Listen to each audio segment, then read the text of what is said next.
os avanços na gestão de resíduos sólidos no país. E, através da publicação anual do panorama dos resíduos sólidos no Brasil, que fazemos desde 2003, trazemos esses dados de uma maneira consolidada. E a edição mais recente, que é do Panorama dos Resíduos Sólidos no Brasil de 2020, nós trouxemos uma versão especial que foi justamente um balanço dos 10 anos da Política Nacional de Resíduos Sólidos no Brasil, no qual nós pudemos observar que a geração total de resíduos sólidos no Brasil cresceu 19% em uma década, saindo de praticamente 67 milhões de toneladas por ano para 79 milhões de toneladas por ano, mas também a geração per capita cresceu, ou seja, cada brasileiro em uma década passou a gerar mais resíduos, a descartar mais materiais, e isso no indicador que era de 348 quilos por habitante por ano, passamos para 379 quilos por habitante por ano. Mas, infelizmente, na nossa destinação final, continuamos com um gargalo bastante considerável no nosso país. E, apesar de termos observado uma melhora proporcional, saindo de 56,8% dos resíduos com destinação adequada no país em 2010 para 59,5% em 2019, nós observamos um aumento no volume total de materiais que ainda segue para unidades inadequadas. Era um pouco mais de 25 milhões de toneladas por ano em 2010 e passamos para 29 milhões 450 mil toneladas em 2019, demonstrando o tamanho desse desafio. A doutora Patrícia nos apresentou o indicador recentemente lançado pela CETESB, que o estado de São Paulo já tem um índice de 97% de destinação adequada, o que é louvável, mas nós precisamos continuar olhando para a necessidade de avançar nessa agenda e assegurar a universalização dessa destinação final adequada, porque, do contrário, nós continuamos com uma poluição contínua e diária para o meio ambiente e trazendo problemas de saúde para milhões de pessoas. Os quase 3 mil lixões a céu aberto que ainda estão em operação no Brasil afetam a saúde de 77 milhões 650 mil brasileiros, porque não são apenas as pessoas que moram nos lixões, não são apenas as pessoas que vivem no entorno dos lixões. Os estudos internacionais da ISVA, da Associação Internacional de Resíduos Sólidos, que a Abrelp, de uma maneira muito honrada, representa aqui no Brasil, e eu tenho o orgulho de, neste momento, também ocupar a presidência dessa associação, indicam que os efeitos negativos dos lixões a céu aberto sobre a saúde das pessoas atingem um raio de até 60 quilômetros no entorno desses lixões. E aqui no Brasil, isso implica num gasto anual de US$ 1 bilhão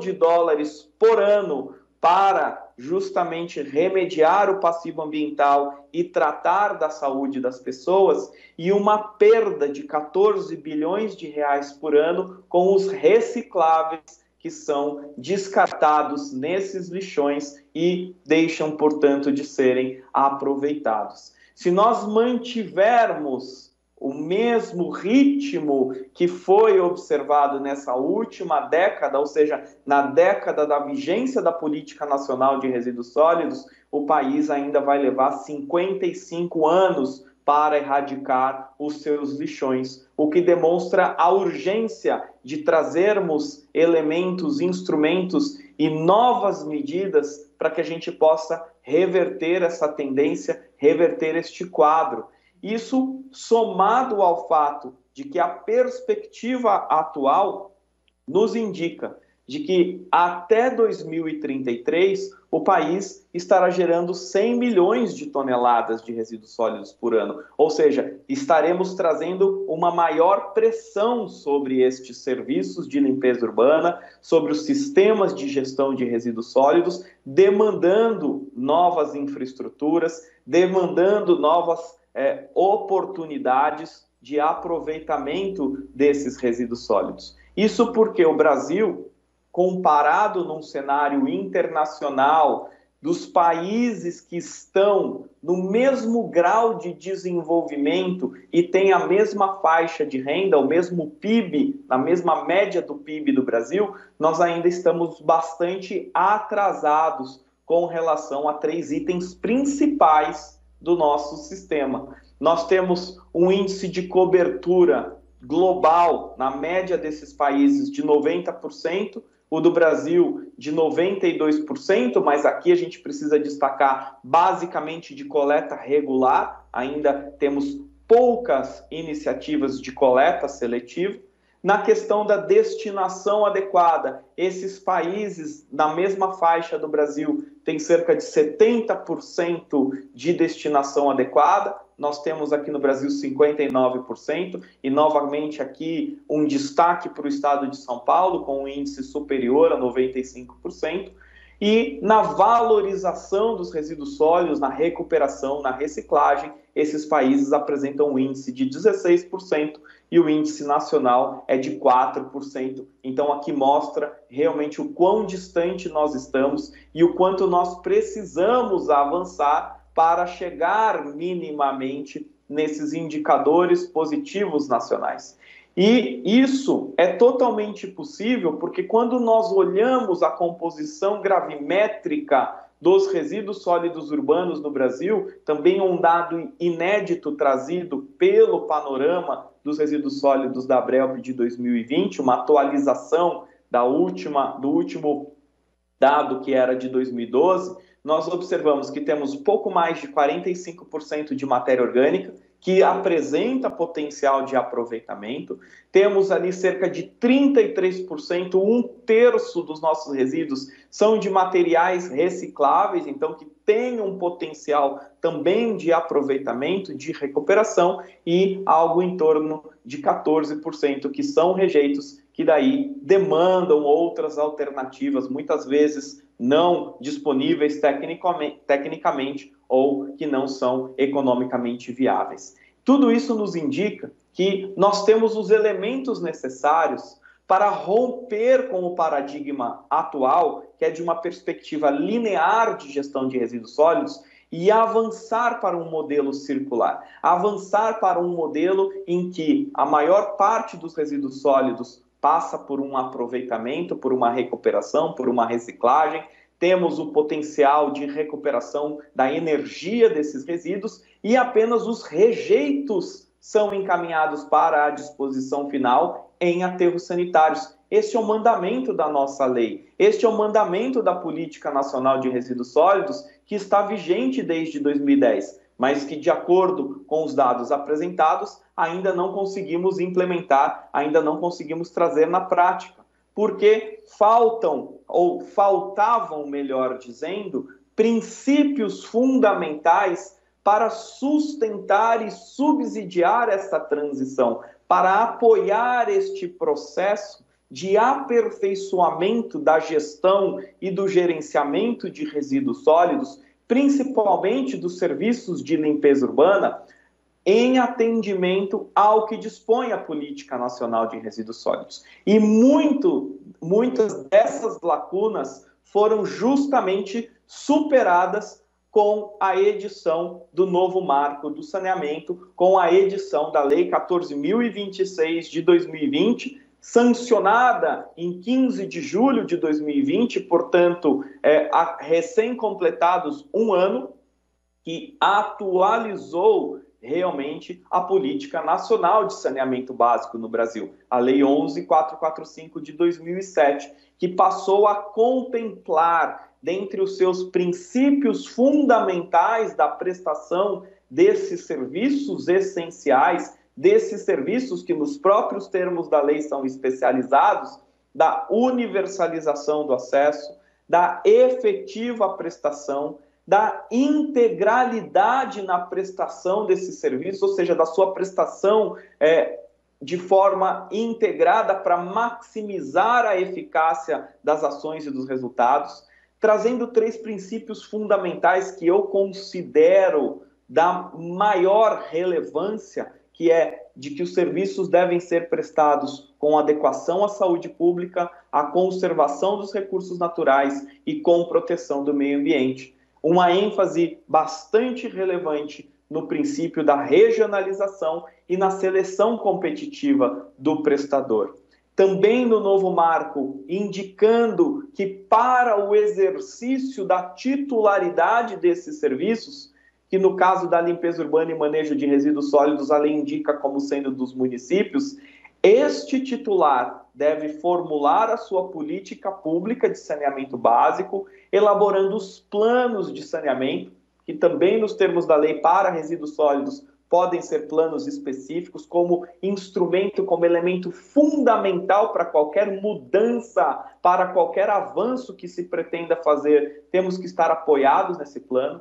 Também os titulares devem estabelecer as metas e indicadores de desempenho e mecanismos de aferição de resultados, trazendo um novo patamar na execução desses serviços. A indicação da lei de que os serviços devem ser prestados diretamente ou mediante a concessão na sua prestação e com definição da entidade responsável pela regulação e fiscalização, que agora passa a ser um elemento condicionante fundamental para a validade dos contratos e para a validade da prestação dos serviços. Porque a lei traz as cláusulas essenciais dos contratos, indicando que, além daquelas previstas no artigo 23 da Lei de Concessões, algumas outras são essenciais e estabelece as condições de validade dos contratos. O artigo 11 da Lei do Saneamento indica os elementos sem os quais os contratos para a prestação desses serviços não podem mais serem considerados válidos, não podem mais serem considerados regulares. E aqui um ponto importante, a doutora Cristiana mencionou na sua fala da abertura, o guia que o Tribunal de Contas do Estado de São Paulo publicou no final de 2020, justamente sobre a aplicação da Lei de Saneamento Básico, do novo marco de saneamento, na prestação desses serviços como um instrumento, um documento orientador da maior importância para todos os nossos gestores. Já tem sido muito falado que o novo marco do saneamento trouxe a sustentabilidade econômico-financeira dos serviços como obrigatória, por meio de remuneração pela cobrança dos serviços junto aos usuários, aí na forma de tarifas, taxas e outros preços públicos, e estabeleceu o prazo de 12 meses para a proposição desses instrumentos de remuneração. Do contrário, esta não proposição configura renúncia de receita nos termos da Lei de Responsabilidade Fiscal. Por se tratar de temas bastante inovadores, bastante avançados, que buscam modernizar a prestação desses serviços, a Abrelp agora, no final do mês de maio, lançou uma nova publicação denominada Universalização da Limpeza Urbana, que trata, ela é estruturada em 3 capítulos e trata de PPPs e concessões como alavancas para a universalização dos serviços de limpeza urbana, como justamente o pilar necessário para que aqueles avanços, aquelas diretrizes e determinações da Política Nacional de Resíduos Sólidos sejam, enfim, trazidas para a prática. Um capítulo sobre a sustentabilidade econômico-financeira, então orientando o gestor público de como alcançar esta determinação do novo marco do saneamento com a proposição e instituição do instrumento de remuneração, e um capítulo sobre os planos e estratégias para a gestão de resíduos sólidos, em que justamente demonstramos a relevância e necessidade de que esses documentos sejam elaborados, sejam realistas e sejam efetivos para transformar a realidade na gestão de resíduos sólidos no nosso país. Com base nessa publicação, temos desenvolvido um curso de capacitação para gestores municipais, do qual já capacitamos mais de gestores de mais de 500 municípios e continuamos. E nesse sentido, também aqui eu quero parabenizar a CETESB, o Tribunal de Contas do Estado de São Paulo e a USP pela iniciativa de mais um curso de capacitação voltado para gestores públicos, porque o que a gente tem percebido é que a demanda por conhecimento, a demanda por compreender o que toda essa legislação em conjunto e as novas dinâmicas com base na Agenda 2030 da ONU, com base na questão dos compromissos de redução de emissões e na valorização do meio ambiente, que podem justamente trazer novas dinâmicas. Aí nós temos, como resumo da publicação, trazendo um indicador para apoiar os municípios no processo, nesse novo processo de contratação dos serviços sob uma modelagem de concessão, afinal, a lei traz essa indicação de uma maneira bastante clara e de bastante enfática. A questão da remuneração, que deixa de ser uma faculdade, passa a ser uma obrigação, e a orientação sobre as alternativas possíveis dessa implementação. Eu gostaria de ressaltar, só antes de finalizar, um ponto muito importante, de que a sustentabilidade econômico-financeira dos serviços não configura aumento de carga tributária, não é a edição de um novo imposto, de uma nova taxa, mas sim de um instrumento para recompor os cofres públicos que já têm essa despesa e que agora passam a recuperar esses custos do usuário. E a partir do momento em que há esta recuperação de custos junto ao usuário, nós temos a desoneração da parcela do orçamento público até então gasta com esses serviços, que pode ser utilizada para uma série de finalidades. Pode ser utilizada na forma de reverter um desconto no IPTU, pode ser utilizada para desenvolver políticas públicas que são da maior importância para os municípios, como ampliar hospitais, modernizar as escolas, ampliar os programas de assistência social ou programas de moradia, que são tão carentes de recursos e que agora passam a contar com um novo montante à sua disposição. Temos também que levar em consideração que o novo marco do saneamento já passou por uma primeira disciplina, com a norma de referência número 1 da ANA, que trata justamente da sustentabilidade econômico-financeira dos serviços e indica que esta sustentabilidade econômico-financeira é alcançada com a cobrança, arrecadação e efetiva disponibilização ao prestador de serviços de recursos financeiros suficientes para fazer frente aos custos de operação e manutenção de investimentos prudentes e necessários, bem como a remuneração adequada do capital investido para a prestação adequada dos serviços no longo prazo, e que já temos alguns casos concretos de tribunais de contas que têm se debruçado sobre essa temática e expedido orientações para os municípios sob a sua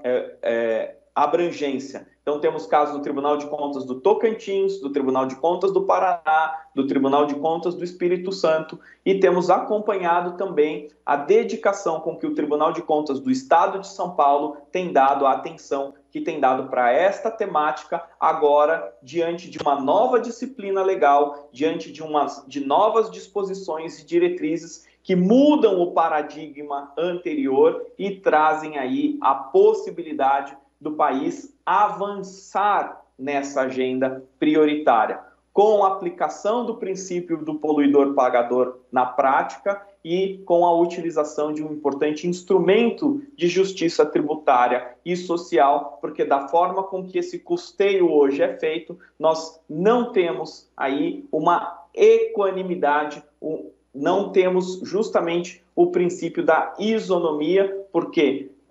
quem gera mais deve pagar mais, quem faz as práticas adequadas na gestão de resíduos deve justamente ser contemplado com esses benefícios. Temos, como eu disse, hoje, celebrando 11 anos da Política Nacional de Resíduos Sólidos, que já trazia esses indicativos da necessidade de adoção de mecanismos gerenciais e econômicos para a recuperação dos custos, trazendo como conteúdo mínimo dos planos de gestão integrada o sistema de cálculo dos custos da prestação de serviços e agora complementados com o novo marco do saneamento que demanda a sua remuneração pelo usuário. O que nós percebemos é que o Brasil já possui um arcabouço legal robusto para disciplinar os temas relacionados à gestão de resíduos sólidos, para não só alcançar a universalização da prestação de um serviço essencial e de utilidade pública,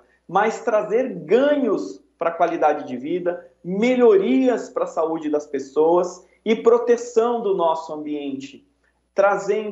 viabilizando a preservação dos recursos naturais com a redução de emissões de gases de efeito estufa, portanto, contribuindo para mitigar as mudanças climáticas e possibilitando uma geração ampliada de emprego e renda num ambiente em que os materiais descartados deixam de ser considerados resíduos e assumem a condição de recursos. Enfim, nós temos a sustentação legal necessária para fazer a transição de um modelo medieval de gestão de resíduos sólidos, em que ainda há um descarte indiscriminado de materiais, em que ainda convivemos com lixões a céu aberto, para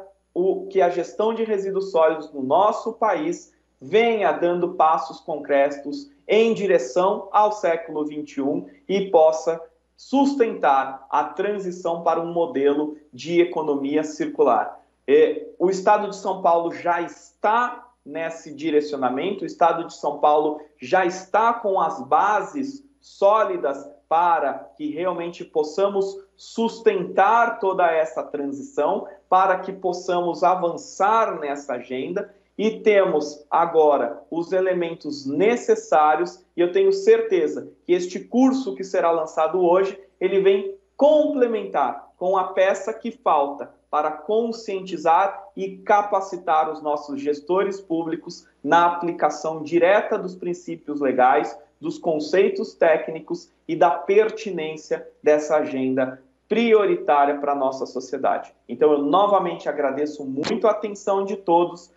Quero deixar a Abrelp, a ISVA, sempre à disposição dessas instituições, formalizando essas parcerias sólidas, porque acreditamos que só podemos avançar por meio da implementação do ODS número 17, que é o ODS das parcerias. Gestão de resíduos não se resolve isoladamente, não se resolve individualmente, mas apenas com a integração de todos esses atores necessários, afinal, somos todos nós que geramos resíduos diariamente. Muito obrigado e sempre à disposição.